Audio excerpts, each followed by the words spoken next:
Black Voices, and this is our hot topic segment. And we've got three good topics to discuss. The first one we're going to discuss is this evil NATO ICU nurse.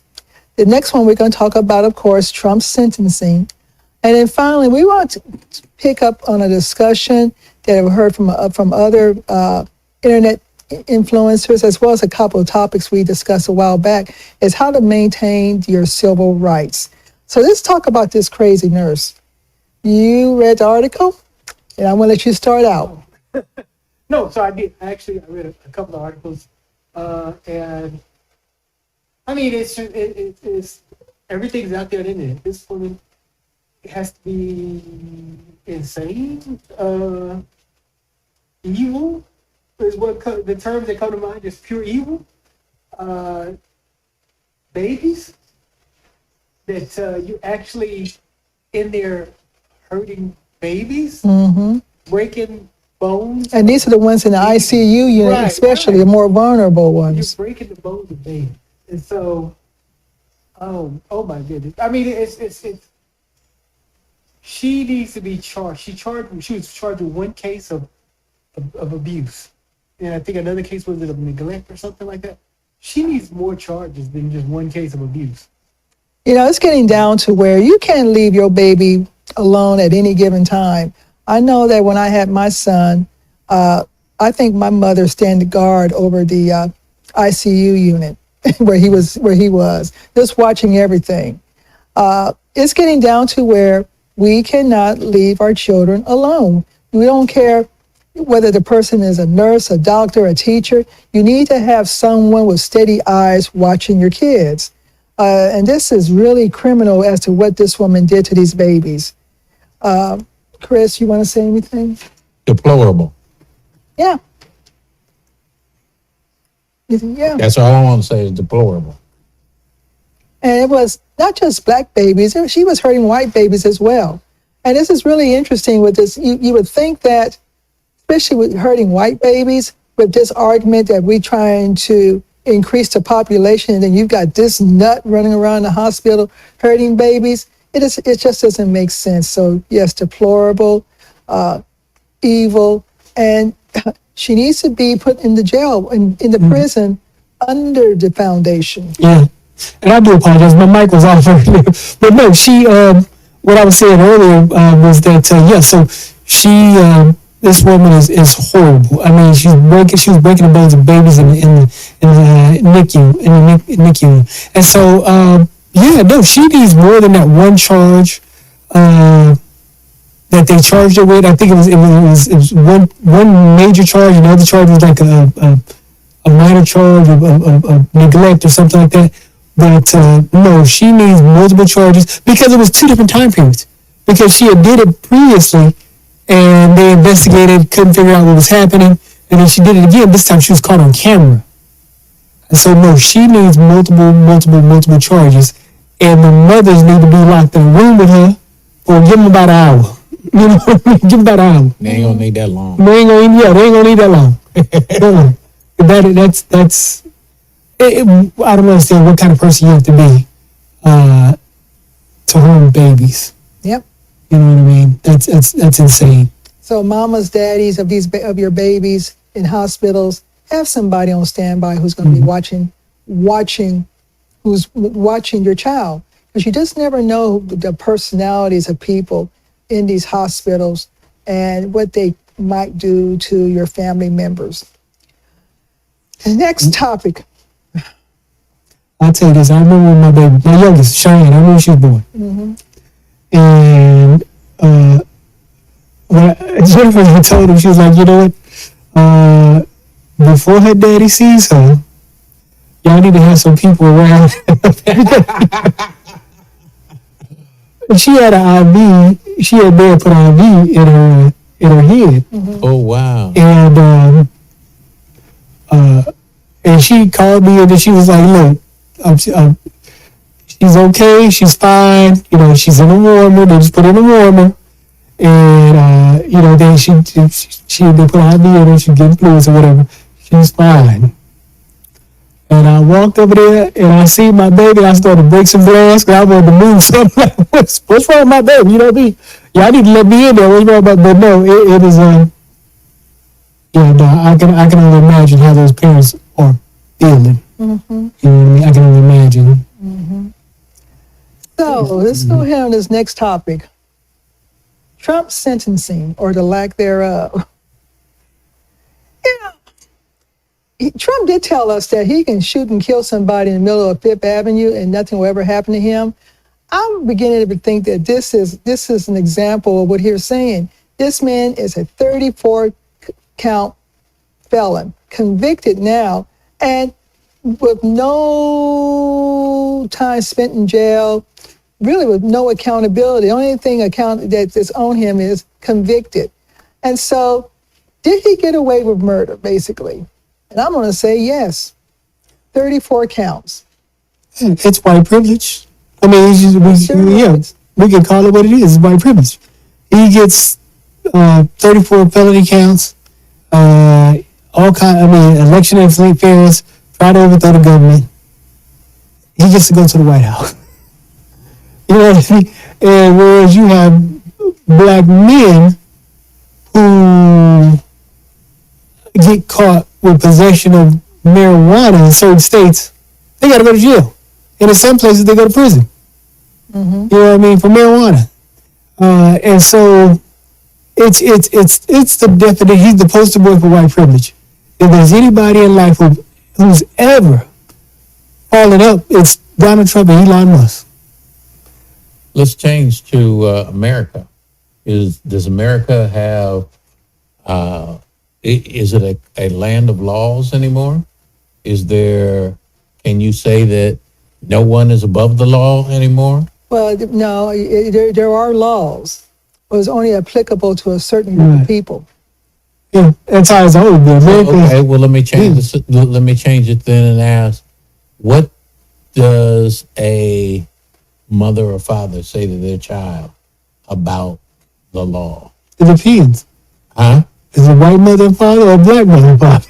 Saying a black mother and father. What do you say? They say what they've always done. What's that? Keep your seatbelt buckled, obey the speed limit. If you get pulled over, keep your hands on the steering wheel. Don't reach for nothing. The laws always apply to us different. Interaction with police is always applied to us differently. The criminal justice system is always applied to us differently. So we keep on saying the same thing we've always said. This is Americaning. It's nothing has changed for us. So we can no longer say, we now have proof, because we've all hidden behind the facade that no one is above the law. You've all heard that. Everybody has said and believed that. But now we've got a situation where that has not happened. So look at it this way. I'm not agreeing with what these two gentlemen did.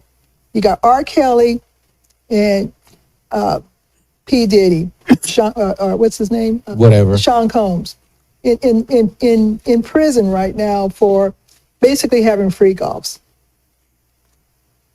Then you look at Matt Gaetz. You look at Donald Trump. Epstein, he didn't get off the hook. I think he got thrown in jail for other reasons other than for what he did. Mm-hmm. But you got all these, in fact, if you look at the Republican side of the House, of the spectrum, you've got child molesters, you've got traffickers, you've got all kind of stuff going on that just goes totally against the moral compass of the biblical moral compass, right? But somehow these guys are getting off. Mm-hmm. But if you apply the same thing that they're doing to a black man in particular, it's kind of like they're going to jail. They're going to jail. I'm waiting to see what's going to happen to Eric Adams. He's going to jail. He's going to get off. Eric Adams? Yeah. He's going to jail. He's going to get off. Let him off. By a presidential pardon. Other than a presidential pardon, he's going to jail. But no, it's just,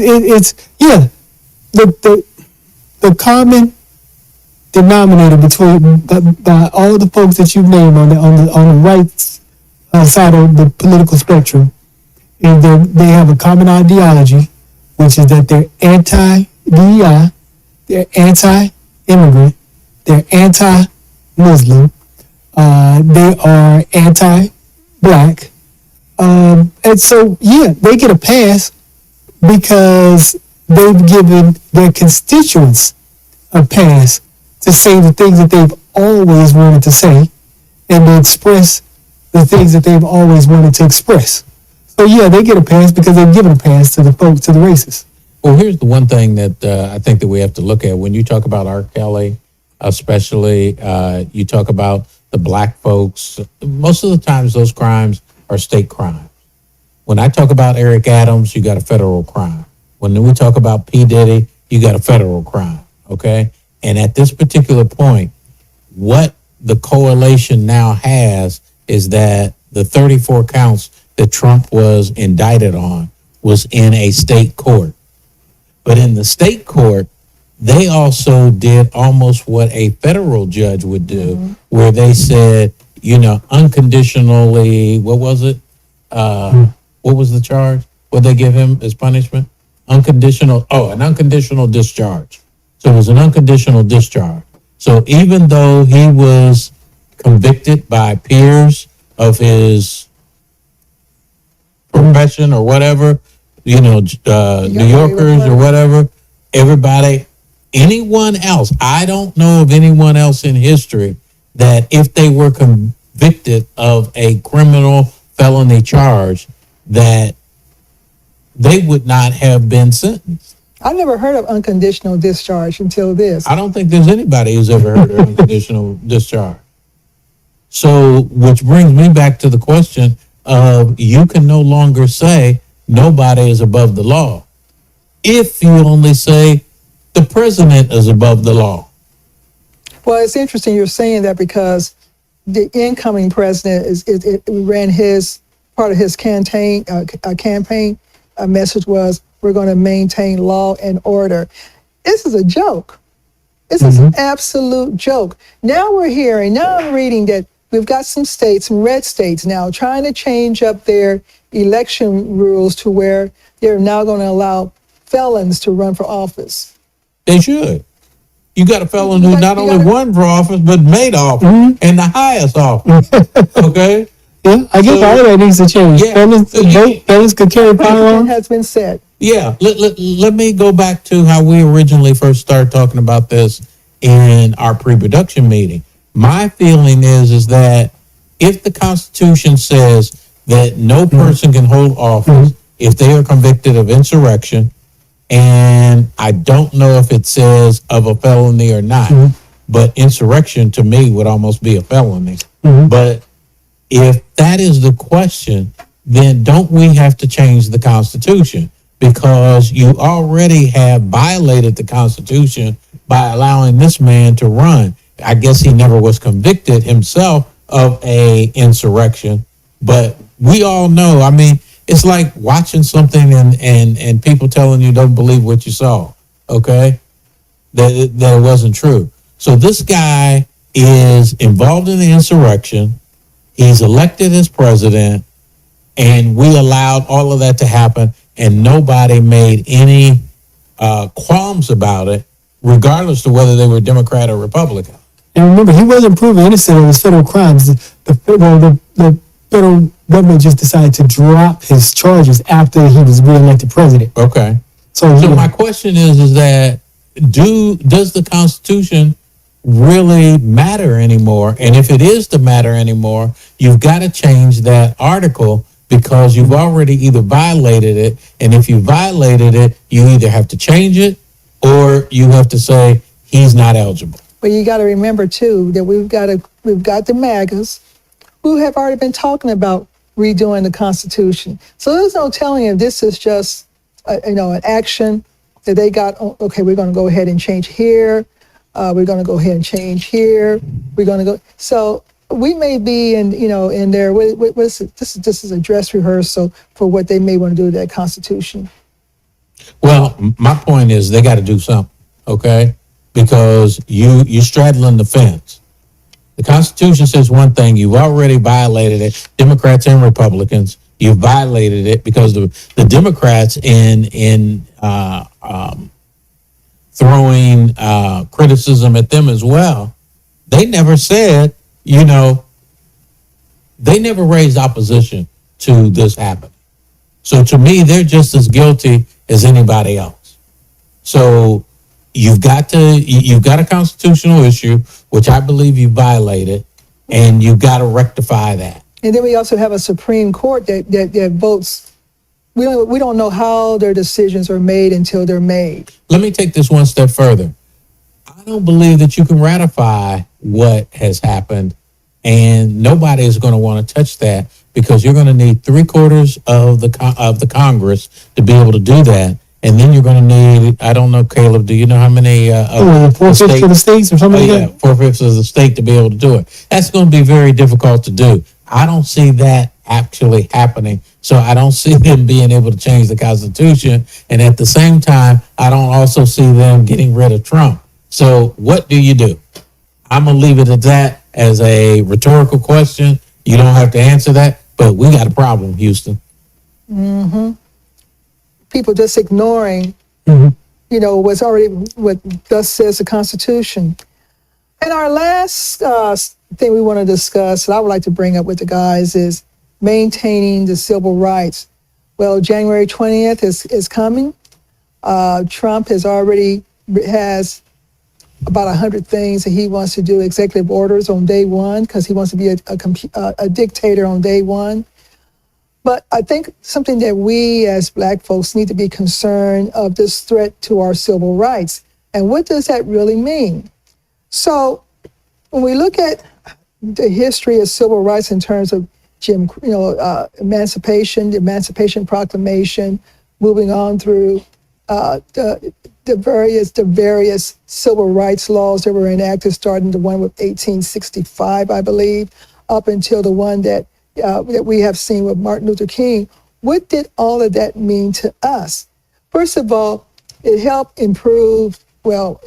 get us some of the freedoms that we wanted, but it also was designed for the point to where we can get our back or our silver rights.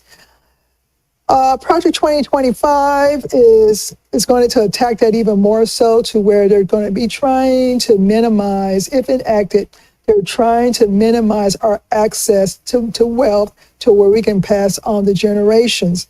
Remember the case down in Atlanta, what is called the Freedom Fund of those Black women who had a Black venture group, and their purpose was to fund Black-owned businesses by women. And attorneys from Texas got together and filed a discrimination suit. So that was one move. Of course, we've already saw the anti-DEI, anti-affirmative action movements. So what can we do as Black people to ensure that we have access to our civil rights? Well, hey, I'm a broken record, okay? You know what I'm going to say. Don't ask me, because you know what I'm going to say. Are we going to ask you? Well, look, you asked a question early on in your dissertation about what does it mean for us. It means a lot to us as Black people, but it don't mean a damn thing to anybody else. And that's been proven by what we've seen in the last probably 6 years. It don't mean a damn thing to nobody else. So when you talk about what do we do and how do we deal with this going forward, again, if you plan on government, anything that's written, we talked about in one of the last topics, whether or not the Constitution meant anything, or how they violated the Constitution with this new president that's coming in. What can we do? Does civil rights really matter? Yes, it matters to us, but it don't mean a damn thing to nobody else. If we don't take care of ourselves, when we talked about fires, it has to be us who are going to take care of us. It has to be us that admit that we need help. It has to be us that demands from the churches that they help us, because they've got an edifice that all of us can go to. We may not have the restaurants in different cities to be able to go to. We may not have any of these other things, but we've got to demand that somebody who's able to do it does it. So that's all I'm gonna say because time's running out. What you said? Oh no, just I mean to piggyback a little bit on what Chris said, to ensure that we have our silver rights, right? Silver, like Silver rights, silver rights, CIV. like SILVER. Oh, silver. silver or money rights. Oh, So okay. we have to, again, I think as technology progresses and everything moves into the realm of AI, it's the onus is on us to take the initiative, to get engaged, to learn those kind of technologies, to have more engineers, because AI is generating something on the order of about $2 trillion worth of wealth. Whoa. Yeah. And right now, the wealth gap, because of AI, is estimated to grow by $450 billion a year, which works out to about, each year, white families, the wealth gap between black families and white families will increase by roughly about $4,000 each year. Over a 10-year time period, that's $40,000 additional wealth gap. Right now, black families are about $45,000 in household wealth. White families are at about 285,000. That's an enormous wealth gap. So in order to ensure our civil rights, we have to close that gap. We have to patronize our own businesses, support our own businesses, support each other, invest in ourselves, invest in our own businesses, watch the way we spend money, and again, embrace the technologies and the job and the skill sets of the future so that we can begin to close those gaps and ensure our civil rights. And if you are over 60 years old, there are a lot of online AI courses that you can be involved in where you can learn these different technologies and make money afterwards. So I would encourage you to learn more about ChatGPT, to learn more about Elicit, to learn more about any of these other sources, and then create you a small business to where you can use those AI sources to help others, because there's a lot to be made there. And we just need to counter what Vivek Ramaswamy said, that Americans are in a culture of where they're not really pushing themselves. And I can say yay or nay, but if we sit back and not get engaged in these upcoming technologies, we may be answering we may be highlighting his comments. Elon Musk has already said that in 10 years, they already have the technology for AI human robots. So that means that access to jobs are going to become less and less. So we have to start learning more about these technologies. And as long as you can move and think, even if you're 60 plus, you can learn these technologies. There's no reasons why you can't. So you guys have anything else you want to say before we end this discussion today? Nope. I'll say Vivek Ramaswamy and his comment about America's laziness. America is and will remain for the foreseeable future the technological powerhouse. India will never catch up to America in my lifetime, my children's lifetime, nor my grandchildren's lifetime. So he can say what he wants to say about American technology, American innovation, and Indian innovation. It's good to be an Indian patriot, an Indian nationalist, but at the same time, he's an idiot. And so India will never catch up to America. But we still can't, but I'm saying we still need to keep pushing ourselves. We need to keep pushing ourselves. We can't let these technologies. Well, no. I mean, and as part of that technological prowess, I want my folks to be a part of it. And so, yes, definitely, we need to get engaged and leverage this technology. White folks are leveraging it, and that's how they're increasing the wealth gap. That's how they're partaking in this $2 trillion economic expansion globally due to AI. And so we need to embrace the technology and get engaged. Our jobs are the ones, the service jobs, our jobs are the ones that AI is going to be replacing. We definitely need to get engaged. And so, no, my message is to my folks to definitely get engaged. And stay engaged. Well, I think the one last thing, I know we've gone a little long, but when you talk about engagement, I think our folks have the definite capability to be innovators and to create and to be engaged. But to be engaged, we got to have some kind of incentive. And the problem is that on the incentive side is where we always get shortchanged. No, I think the incentive is a better life for themselves or a better life for their children. If nothing can motivate you to leaving something to your children, then nothing ever will. And so that's the incentive. When I talk about the incentive, I'm talking about dollars. Okay? The dollars are there.